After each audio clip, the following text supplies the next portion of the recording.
Hey, what's up, Shelton?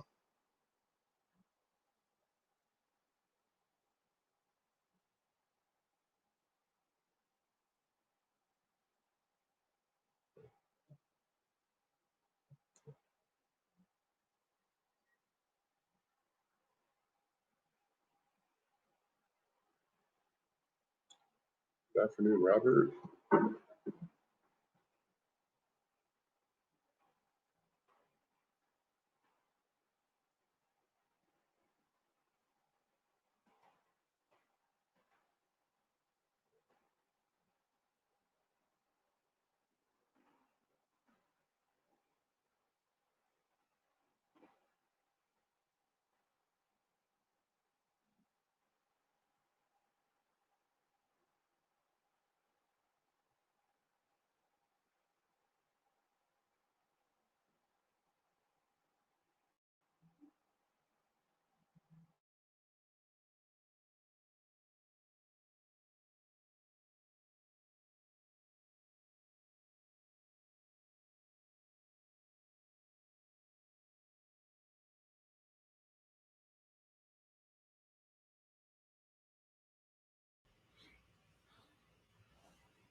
What's up? Hello.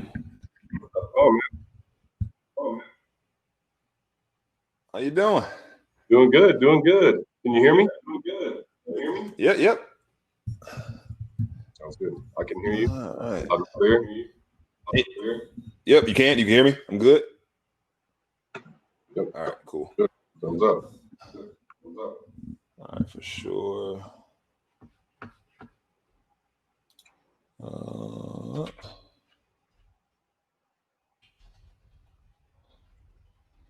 Oh man, all right. Having a good day so far. Checking out. Yeah, so far so good, man. Busy for me. I got a lot going on the company side. So yeah, dude, I've been busy, man. I've been really busy. So it's like things coming out of you soon, then, huh? Huh? We'll be seeing some big things coming out. Yeah, some big things coming, man. I'm excited about it. Big things coming. Awesome.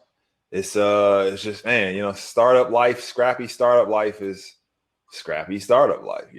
So you wear multiple hats, and that's kind of why I've been finding myself wearing multiple hats, juggling multiple things. No complaints about them. No complaints. It's all good stuff, but it's work. Yeah, it's probably a huge learning experience in that regard. Oh, dude, I love it though, man. It's just like the not favorite book, but one of the books read said, "Man, fail well." That's the goal. You're gonna fail well. I can dig it. Ooh, cool. How's your day been going? Pretty good too. Just making sure this thing runs smoothly and answering questions. Nice. Nice.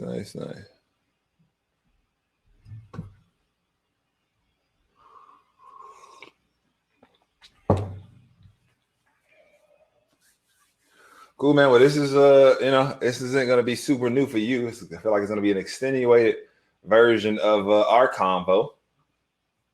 Yeah. That should be good.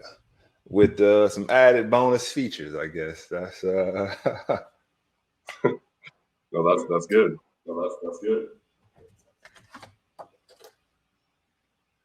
And then let me make sure. And then if I play audio, if there's any audio, will it come? It didn't work like Zoom. It kind of gave me the. So I'm assuming if I'm presenting, if any audio comes through from the slide PowerPoint, you should be able to hear it, right? Yep. That should go through. For sure.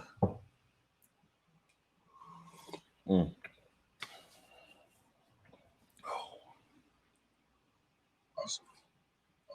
A couple minutes here, and then we'll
16.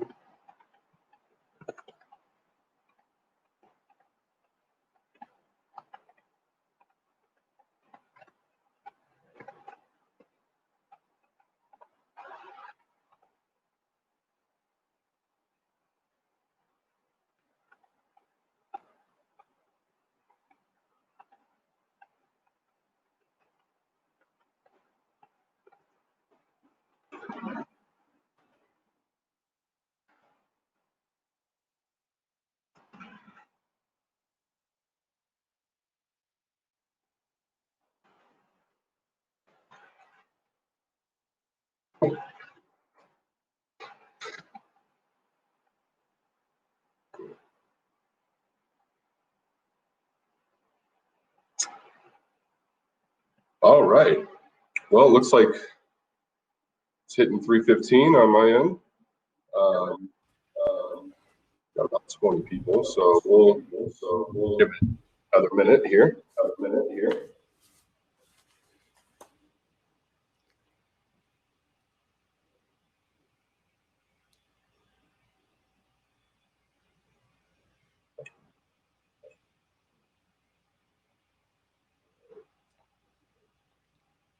Our recording. All right. Well, welcome everyone. I hope you have a great time so far during Infotec 2020. I'm excited to introduce our next breakout session speaker.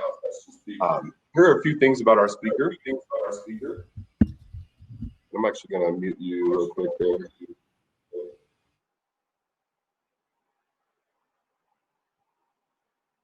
Right. Sorry.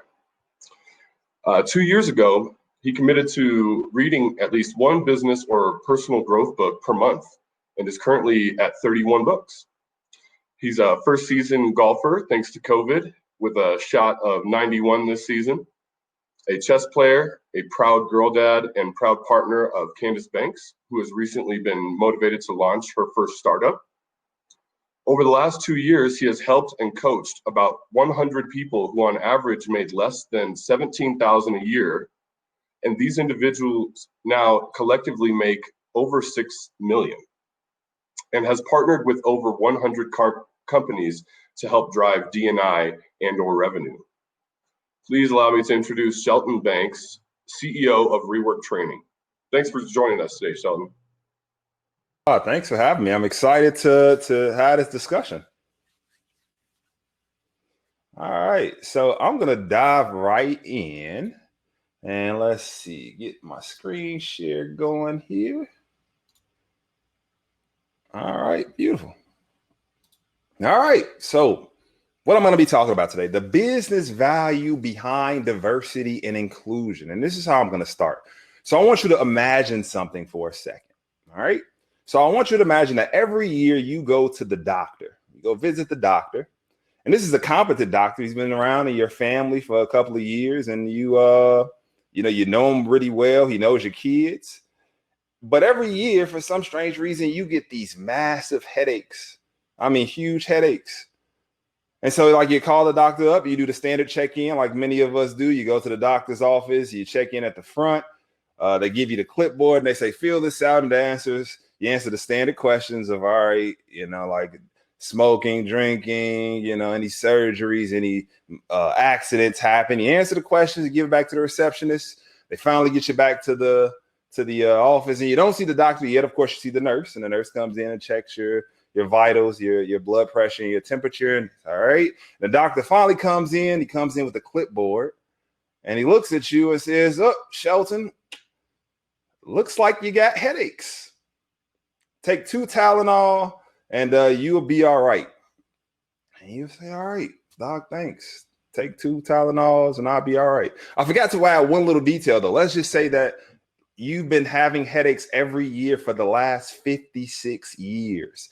56 years of headaches. At what point would you get a second opinion? At what point would you say, "Hey, doc, man, I need to see somebody else"? Would you wait year 1, year 2, year 10, year 20, 30? How many years would it take? Would it take 56 years? The reason I bring this up, because interestingly enough, this subject of diversity and inclusion has been around for 56 years. Would you believe that? 56 years. It started back in 1964 with the Title VII Civil Rights Act of 1964, which basically said it prohibits discrimination of race, color, sex, national origin, disability, or genetic information. 56 years, diversity and inclusion has been around. And interestingly enough, when it got started, guess who was around to enforce it? Our friend, the EEOC. You'll be surprised to know. So, I put a lot of research around how effective the EEOC has been. In 2013, I put the lowest number over the last 56 years. 2013, 94,000 charges were issued from the Equal Opportunity Employment Commission, and they collected over $256 million from offenses to give back to people that have been discriminated against. And so if you're a company out there, at some point, if you got slapped with one of these charges, it was a big headache, huge headache. And year after year, the same trend continues to go on. EEOC is not going anywhere. They continue to address these issues. So now at what point are companies going to get a second opinion? You got to think about it, And so like the doctor's office or the hospital, every hospital has different departments. If you break something, you go to the radiology department, they got the general practice department. Similar to companies, when it comes to this issue of diversity and inclusion, what department do people typically call? So lots of different departments, the finance department, the IT department, you got the marketing department. But for EEOC, who do people usually call? Well, HR. They usually call the HR department. And usually, if you're a startup in the room, you know that you don't typically start with an HR department. At some point, you hit a certain level of employees and you say like, "Hey, we need an HR department to make sure that we don't do anything stupid publicly or privately." And so you get an HR department because you don't want this headache. And quite frankly, most companies, they kind of do it out of fear, which we've seen across the media of like companies checking the box when it comes to diversity and inclusion because they don't want the PR nightmare. And so it's time to get a second opinion. And thus, allow me to introduce myself. My name is Dr. Shelton Banks. I'm not a doctor for real, but take a different approach to the diversity and inclusion conversation. My goal is to take it through the lens of how we drive revenue. And so for the last 2 years, I've been working at an organization called Rework Training. Our mission is to make companies look more like our communities. And so what that means is that I go out and recruit individuals from overlooked communities, help them to learn what it takes to make it at a tech company, diverse individuals. And then I send them to tech companies like yours with the goal of helping the company to be more diverse and inclusive. And so our vision is we imagine a world where economic freedom isn't determined by zip code. And that's pretty important. And I'll explain why shortly. But in today's discussion, ideally, I want to cover 4 different objectives. So number one, I ideally want to change the view on how you look at social corporate responsibility, because again, I want to help you drive revenue. I want to help you increase retention. Ideally, Ideally, I want to help you increase retention. All right, increase retention. I want to give you a sales point of view. So a sales point of view about diversity and inclusion and about D&I, and then show you how you can organically how you can organically increase diversity in hiring, drive revenue, and increase retention, and ultimately feel good and not scared about it. Sorry, you all got, let's see. Tell me a card is full.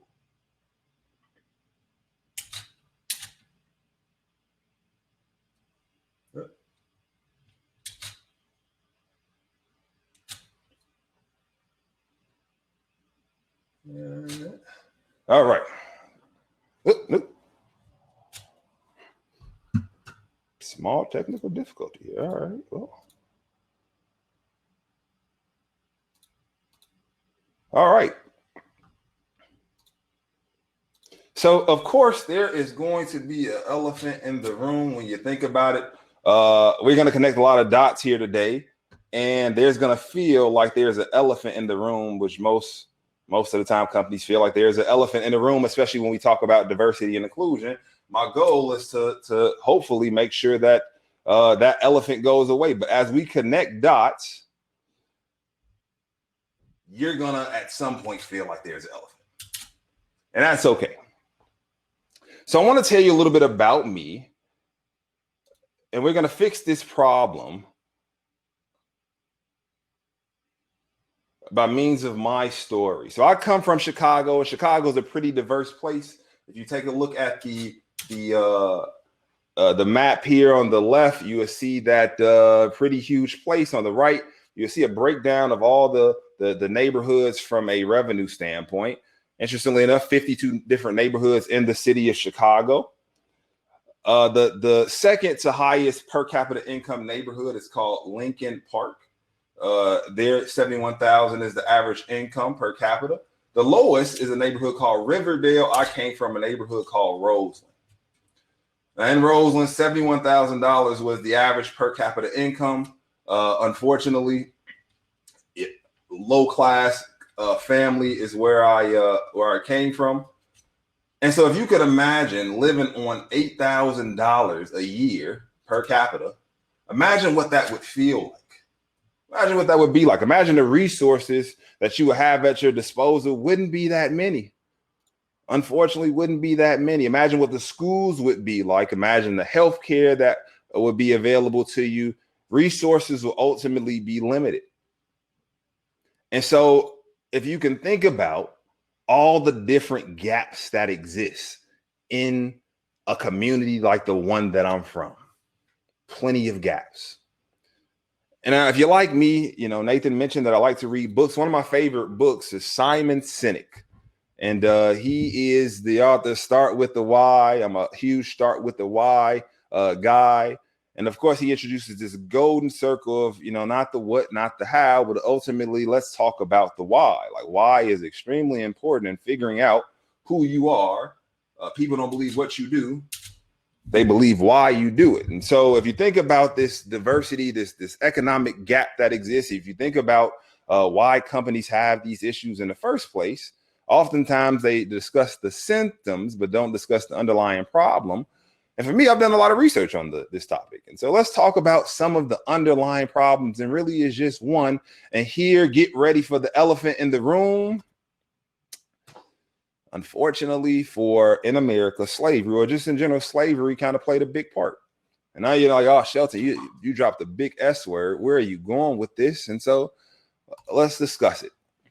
So I studied a guy named Orlando Patterson, and he talked about, he wrote a book, Slavery and Social Death. And in this book, a couple of things stood out to me. So he mentioned that slavery was known to be prevalent throughout the ancient world of the Chinese, the Greeks, the Mesopotamians, the Egyptians, the Roman civilizations, Europe, pre-Islamic Arabia, Southeastern Asia, Japan, and the Western Hemisphere. So slavery is not common to the United States. One of the main reasons behind this was attributed to war. So basically, people fought wars. If you were the loser, you got either killed or taken as slaves. But one thing that he noted, if you look at the right, it says that he noted that slavery was a form of social death.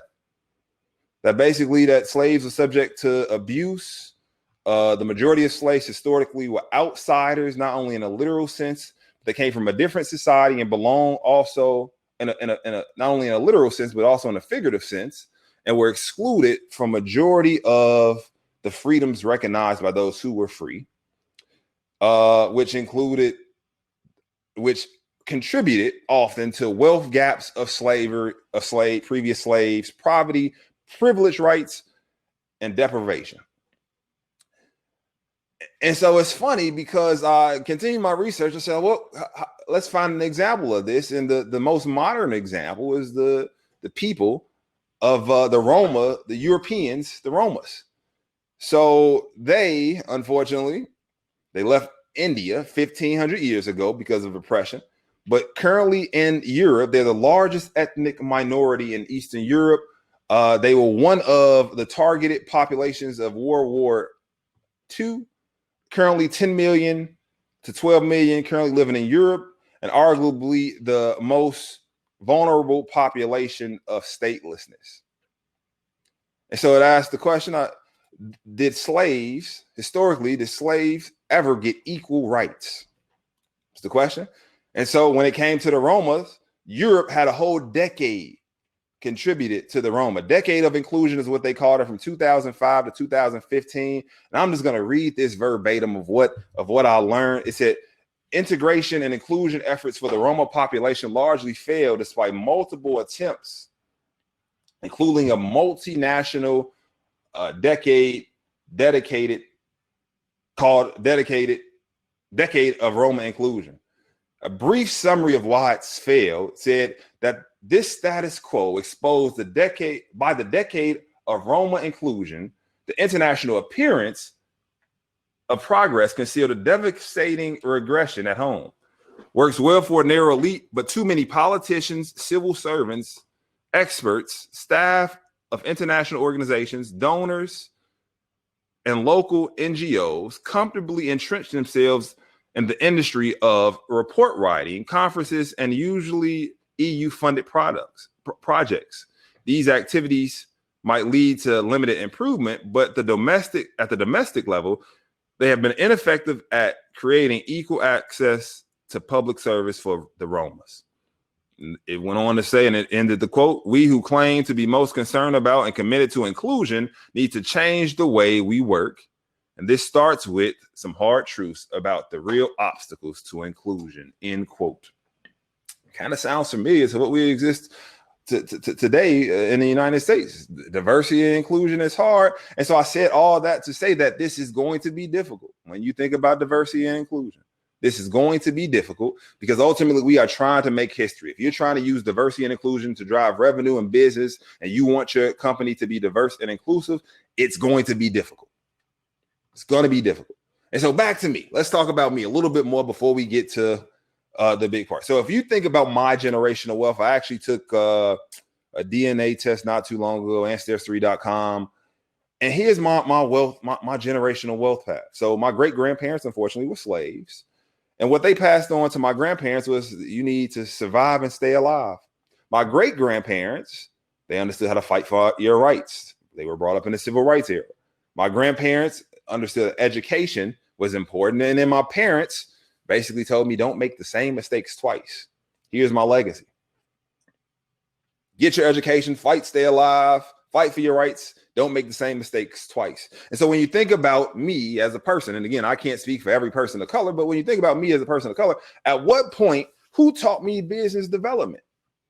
Who taught me business development? Who taught me as a community business development? And I'm a fan of the definition of business development. Forbes said that business development is the creation of long-term value for an organization from customers, markets, and relationships. Business development can be taken to mean any activity by either a small, large organization, nonprofit, or for-profit enterprise, which serves the purpose of developing the business in some way. And so when I thought about this definition, I said, what if we replace organization with community? If business development is the creation of long-term value for a community, from its residents, from its companies, their relationships, like how much better would the world be? Interestingly enough, my first time in the tech industry, a guy named Marshall Hamilton, interestingly enough, he took the time out to teach me business development. And so what I say to companies when it comes to social responsibility, that's huge. Teaching business development as corporate social responsibility is a huge thing, because corporate social responsibility, according to A.B. Carroll back in 1979, she said it's about collaboration of business, civil society, and governments to achieve a win-win situation. And right now, let me give you a bad example of corporate social responsibility. So it's interesting that at times I see some of our partners have come to us, and when they think of corporate social responsibility, they think about giving food to a food bank or going out to the community and painting a wall or something of the sort. And giving food to a food bank is a great idea for someone like McDonald's to do, who specializes in food, but as a tech company, it's a horrible idea. And so as you think about corporate social responsibility and giving back to the community, think about what you actually do of teaching business development, of showing the community how to benefit and use different technologies like the ones that some of the companies that you work for, right? How to create win-win situation. What will that do? And so you're probably wondering, like, all right, Shelton, get to the revenue. Like, you've been talking, you've been rambling, you're connecting the dots. I don't see the dots happening. Like, get to the revenue. How will what you're talking about, everything that you said, how will it help drive diverse talent? How will it retain diverse talent? And how will it make us revenue? Well, the next slide will explain everything. So April 15th, 2016, 5 months into my career at Groupon, here was my check, my pay stub. So I was a business development rep, first time in tech, and my base pay was $32,000. But on April 15th, I got paid commission monthly. I made a check of $11,000. $11,000. Salesperson, one guy, $32,000. Months previous to that, it was ramping up. Similar situation. Was I happy? Yeah, man. I went to Vegas. I popped some bottles. Hopped on a plane. Didn't take any luggage. My photos on Instagram, Facebook, videos of me having a good time. And interestingly enough, my friends, me as a person of color, my friends from the low-income community that I was raised in, they immediately reached out to me and said, "What do you do for a living? Where do you work? Because we want to work there." And I said, Groupon. And immediately, everybody wanted to work for Groupon. Could you imagine that, right? You get a guy that comes from a neighborhood, he make $17,000 is the per capita income, and all of a sudden, someone, guy Marshall Hamilton, teaches him business development, takes some time out and say, like, "Hey, Shelton, here's business development. Let me explain this to you." And all of a sudden, boom, this guy makes a ridiculously large amount of money, right? Now, what does this have to do with the company's revenue? Well, when you think about it, if I made $11,000, how much do you think the company benefited from it? How much do you think Marshall benefited from it? In fact, I screenshot of the post of Marshall saying, like, "Man, I was happy to work with you. You broke the commission structure twice at your first month at Groupon." Unfortunately, though, this was extremely difficult for me. Getting to this point was extremely difficult for me. And unfortunately, I wasn't able to refer the 17 people, that's the exact number, that reached out to me and said, like, "Hey, Shelton, I want to work for Groupon," because I understood how difficult it was to get here. I understood how the lack of inclusion prohibited me and made it really difficult for me to do this, for me to make this kind of money. And here's why. So Groupon at the time was a 93% white company. And what that translated into is that its customers were 93% white. And for me, it wasn't that inclusive. That's not that inclusive to have such a customer base like that. And so what I would do is that I would go out and I would reach out to those individuals from the community that I came from, my low-income neighborhood and surrounding neighborhoods that made less than $19,000. And everybody would say, "What are you doing? Why are you wasting your time on these? We've done the research on these communities. We've done the research. We know that there's no money there." And rightly so. A lot of the companies that we work with probably may feel the same way. When you think about low-income communities, they pull data from things such as Dun & Bradstreet's, and this is a pretty cool graph that shows the correlation when it comes to how companies do research, and typically how you will find your leads if you're a company. So you go to Dun & Bradstreet and you would say, like, "All right, well, when it comes to revenue, so in this graph, the red line represents the revenue, the blue line represents the business density, and this is a Dun & Bradstreet's report. You will see for Black neighborhoods, and so in the middle, you will see -2 all the way up to positive 0.15. The higher the positivity is related to the higher the positivity, right? Versus negative numbers indicates the negative association. And so when it comes to being associated with revenue in Black neighborhoods, you will see that it's a -0.2, right? That revenue is not associated. When it comes to the business density, it shows that Black neighborhoods are 0, that they lack business density, that it's not really associated. And even more so in Chicago and some of the other neighborhoods around the nation, you will see that revenue is up and down, hit or miss, but specifically for overlooked communities, revenue is down. It didn't help if you go and dig even further when it talks about type of businesses that exist in those neighborhoods.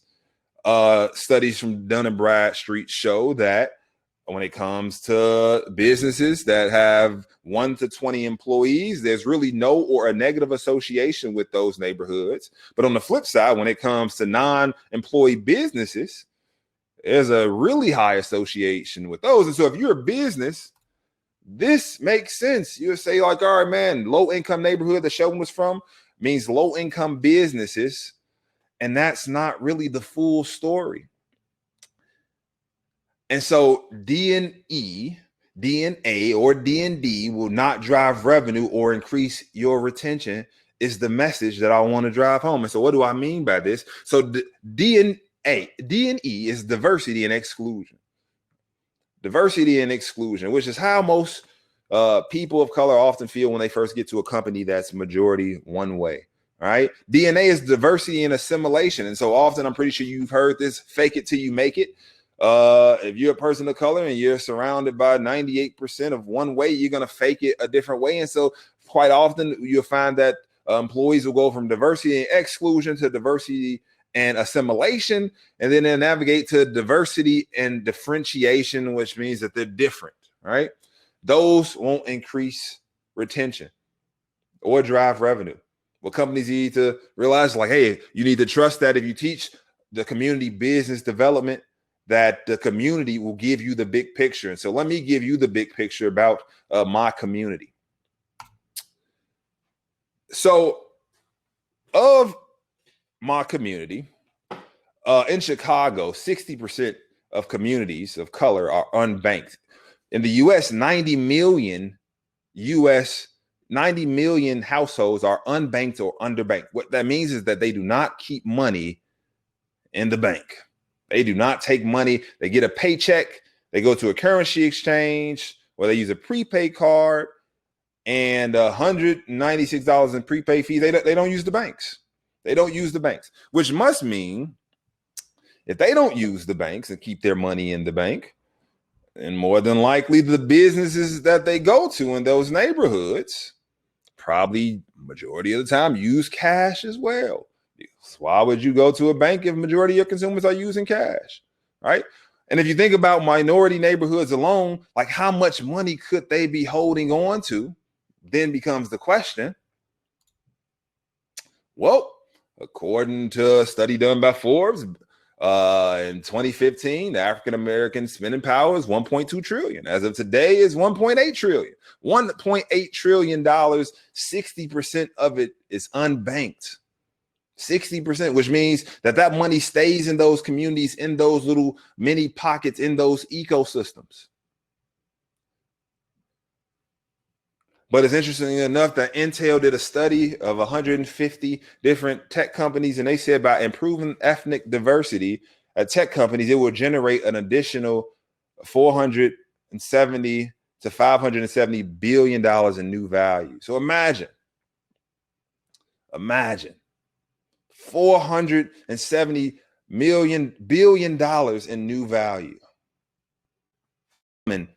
into your organization as a tech company. Can you see how we connected the dots? How important it is why diversity is so important? Why reaching out back into the community and doing corporate social responsibility the right way, teaching the community what you know, your knowledge, your talent, giving that back to the community, how important that is. Do you see how you could tap into this $1.2 trillion and drive revenue and drive retention? Well, if you need help, if you're looking for a company, let's tell a little bit about what we do. Is my hair good? Okay. You keep that a little bit.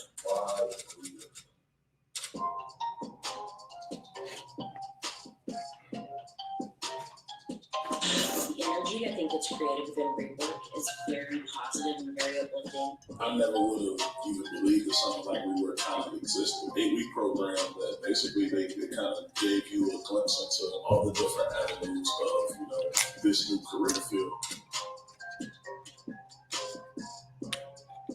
You really need a lot of great people, Shelton, Ani, and a lot of executives from companies such as LinkedIn, Salesforce, Groupon, who really help you on your journey.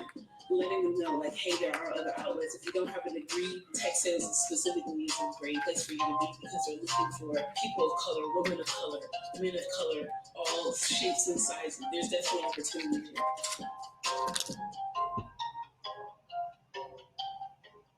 I think investing in a program like this, really the possibilities is where it goes. It's cliche, but it really is endless. It goes so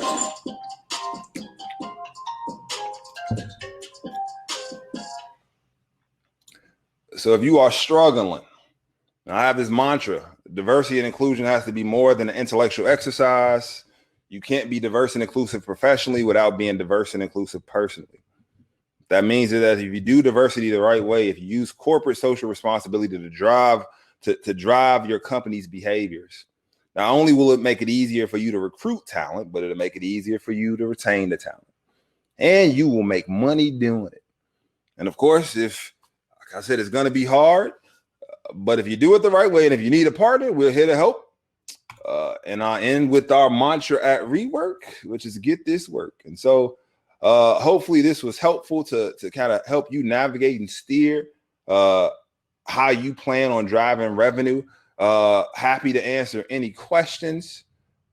Just to kind of give you a little bit more about what Rework does. So we actually do use artificial intelligence to recruit the talent that we find, typically because they do come from overlooked communities. So we use an AI system called HireView to find talent, which helps us get a potential score. And with that potential, we're able to assess how we can best help them. And so happy to answer any questions. And yeah. Let's see if I get my camera back working. That'd be great.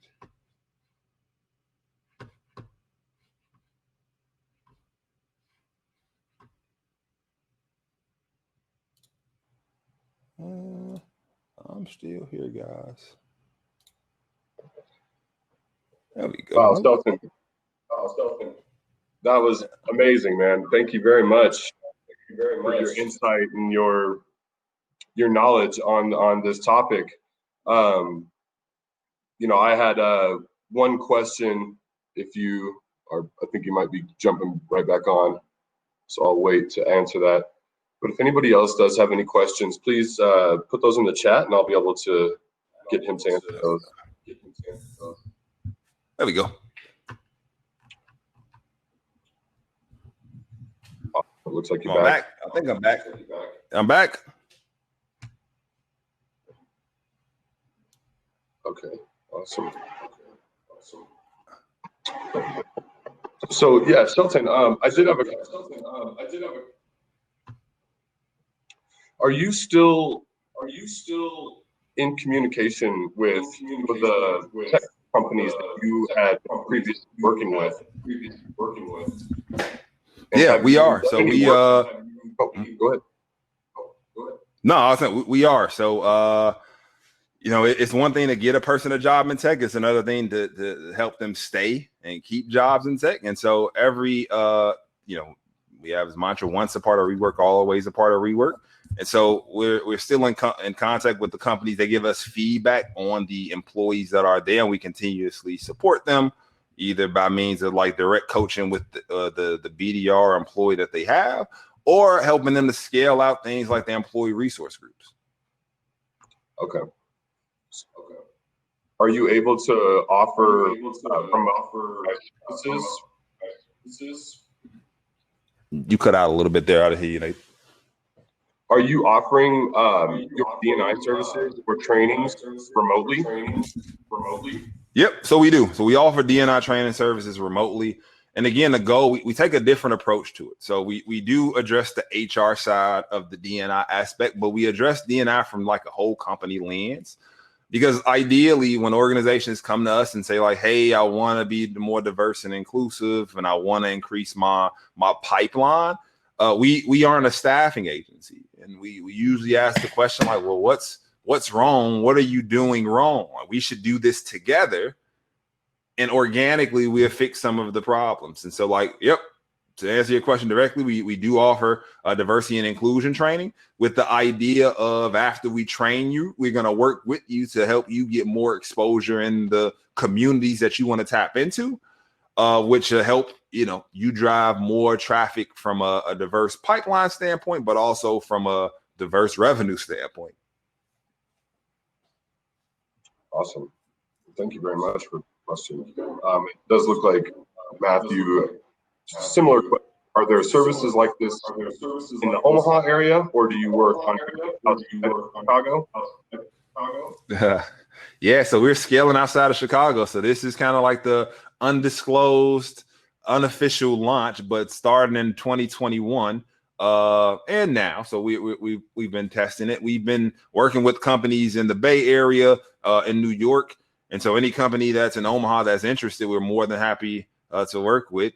It's gonna take work, again, because we're scaling as we go, but 100% we do diversity and inclusion training. One of the biggest factors that kind of makes us different. So a lot of the organizations we work with also volunteer, which is what makes us really, really work well, where members of the companies, the individuals of the companies, will volunteer and donate their time and talent. So they'll come teach things they know, such as business development or marketing, and really groom and coach the candidates that we recruit. And again, organically, what happens is you'll meet someone from the community that you possibly would have never met, and you'll give back. So that you help them through the interview process. For most, I can say myself included, most of you all, that interviews were trial and error. Where you went on your first interview and you figured it out. And so, we ask that you give back kind of like your know-how to the group that wants to get in. And again, organically, we start to bridge that gap and increase your employee pipeline. Awesome. Sorry, over here. Looks like we still do have a few minutes for Q&A. So if you do have any questions, please post those.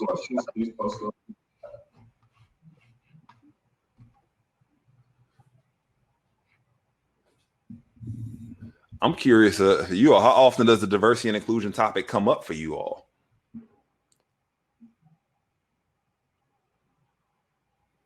Diversity and inclusion. I guess, Nathan, for you, how often do you? Yeah, hot topic now, right? Yeah. And so I guess, am I spot on when I say like you're approaching it from a HR standpoint, like most companies kind of approach it from an HR standpoint? Or have you all thought of any other alternative approaches to get it going other than the HR standpoint? Curious to know. That's at least what we've seen in Chicago. So I'm always curious to understand how people are thinking about it. Right? Is it from a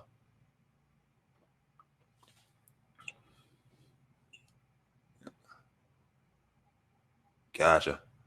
I also want to call out. So, Robert Rail, I really appreciate you using untapped potential. That's huge. So a lot of times organizations look at communities as underserved, underrepresented. You use those underwords. And when you think about it, I'm a big fan of Carol Dweck's growth mindset.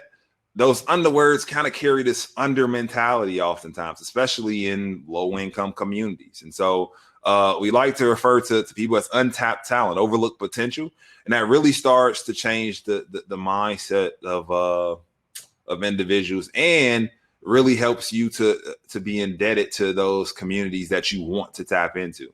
All right. So imagine you calling somebody like, you're untapped talent. Like, I know you got it in you. We gotta tap into it and get it out of you.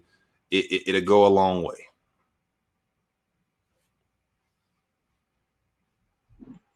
I was just thinking, Shelton, a good question was, your training program versus workforce development agencies and their respective programs. What do you see as the biggest hurdle in terms of the volume of potential participants versus the amount you can actually serve, with the addition of maybe limited during this type of Yeah, great question. I don't think there's really, in relation to workforce, the traditional workforce development organizations, I don't think that is relatively limited. And so, our approach, the idea is to get companies involved, right? So companies, in the chat says that we're having a hard time filling a pipeline. We need help with the pipeline. Pipeline is the issue. Oftentimes, and there's been articles of people saying like, hey, we can't find black talent, like black talent doesn't exist. But if companies get involved proactively, I think that slows down the gap, right? So then we almost do a one-to-one approach to sometimes more than that. Well, I can find one candidate. Now I have 3 companies vying for this candidate. That's kind of the first thing. So I don't think we have an issue from a capacity standpoint. The second thing, and again, it's important for companies to realize that radical candor is necessary. This kind of like pay it forward mentality. When I think of the typical workforce developments organizations, and again, like HR sometimes leads this conversation, companies come with this under mindset of like, we're going to just give out participation awards to the individuals from these communities. So they'll volunteer and say like, oh, good job, everybody gets a golden star. And that's not productive. That's not helpful, because then on the back end, the companies say like, oh, this person didn't do that well in the interview, right? Seen it a million times of just the golden star participation awards. And so when the organizations kind of bring this radical candor of like, hey, I'm here to help you, genuinely help you. If they come with that, this social corporate responsibility, then the demand is it's almost, we need more. It's almost a 1-to-1 demand, where it's like, I got somebody that raises their hand for a job, I got a company that raises their hand to help, I end up getting somebody that gets a job. Awesome. Thank you for that. Yeah. Oh, yeah, definitely. I agree. Yeah. Who's making a decision, right? And so, Nancy, to dive in even further to that question, the reason, again, we use, so volunteers, the companies that we work with, make up 70%, 65% of our program for that very reason. So oftentimes the feedback that we would get would be negative feedback, but by having those individuals involved. So if we take diversity inclusion, we go in from a sales point of view, and we say, hey, we this is how we need you to look at it. And we teach you, unconscious bias and the things not to do. And now you get into this organization and you start to mentor, you start to teach candidates. You pay it forward by teaching business development. You pay it forward by teaching marketing or any other department that you have a need for. On the back end, when we get to the interview, we're now, as an organization, able to hold the company accountable and say like, hey, you were volunteering and you said that you were teaching this person business development, or you were teaching this person these skills. Why wouldn't it be a good fit? The question then becomes like, or is this person not coachable because you've been coaching them for the last 8 weeks, sometimes more, sometimes less. You've been coaching them. Doesn't it show that this person is coachable? And so we use this approach often. That's kind of like our third step of like, hey, like, and then it almost becomes a process of elimination. So to Nancy's point, depends on who's making the decision. Whereas previously it's kind of hard to show if a person is biased or not. It's like, oh man, we don't know if You know, they said their gut feeling wanted to go away. We're now able to kind of turn around and say, hey, you've been coaching this person. Like, this person is coachable. Why wouldn't you make this decision?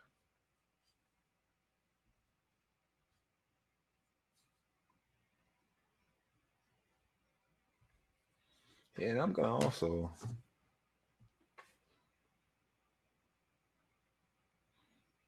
Yep. So outside of the HR approach, the sales approach. Yeah, right. So the sales approach of actually going into the community and teaching the software that they actually use. And a great example, one of probably my favorite examples, is that my barber from old neighborhood of mine, my low income neighborhood, cuts hair, and every customer that he gets, he would take a picture with his cell phone and enter their phone number and name and contact information in his cell phone. His cell phone was ultimately his CRM. We recently worked, well, not recent, but maybe a year and a half ago, worked with Salesforce. He said, hey, Salesforce, we're going to put a whole bunch of people in front of you. Majority of them are small businesses. They deal with cash more than likely. My barber worked with a rep from Salesforce. Salesforce taught him the importance of a CRM, how he could be more organized. The rep did. My barber ended up using Salesforce. And now every time you go, he knows how often you've come. He knows what type of haircut you get. The picture of every customer that he takes is in the CRM, matched with their name, phone number, email address. And so, like, the sales approach is a different way of tapping into the community, and then D&I becomes a little bit more organic, right? Because now we've created a win-win situation of like, I'm motivated as a company because we're making money from this. The community will make more money because of this, because now they're organized and they're understanding technology. And kind of what happened with Groupon. The barber may one day raise his hand and say, man, I want to work for Salesforce. Man, I really like those guys at Salesforce. They treat me well. I really want to work for Salesforce, or somebody in his circle will really want to work for Salesforce. Cool. I will drop my LinkedIn profile in the chat just in case anybody wants to connect.